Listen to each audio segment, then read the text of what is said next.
Ang bihira. Sige po, pasalamat tayo. Hati-hati kasi masyado kayong ano. Sige po, pasalamat naman tayo. Amen. Sino dito ang pinagpala ng Panginoon? Pakitaas ka po ng kamay. Ang dami naman pala eh. Ang dami po. O sige, yan. Kailangan pa ng maraming salita eh. Nahipo ako ni Brother Jobe. Na-joke.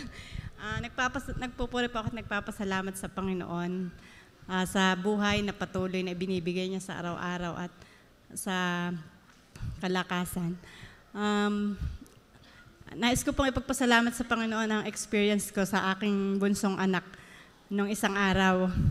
Kasi po si Stephen, di po ba'y laki naman siya dito sa church at siya po ay aming inihandog sa Panginoon. Nung pong nag-first birthday siya po ay aming inihandog. Noon, lagi ko pong inire-remind naming mag-asawa sa kanya yung bagay na yon na siya ay, sa takdang panahon na siya ay lalaki at tatawagin ng Panginoon, ay siya ay susunod. Lagi pong itinuturo namin yun. At saka, lagi ko pong inire-review sa kanya yung salvation. Ay noon pong Friday, meron pong ako po kasi ay may, sa email ko po, meron pong, inano ako yung sa end times, yung mga prophecy. Ako po yung nagbubuklat nung Friday, ay nagbabasa. Si Tepen po ay katabi ko. Ay na-discuss ko po yung, kasi yung sa technology ngayon, yung tungkol sa nalalapit na pag-ano ng 666. Sinare ko po sa kanya, sinabi ko po pala sa kanya yun, anak, ganito ang mararanasan ng mga maiiwan kapag nag-rapture. Ay, yun po pala ay tumanim sa isip niya. Tapos nung pong gabi, sabi niya po sa akin ay, siya daw po may problema. Sabi ko, anong problema mo? Share mo sa mama.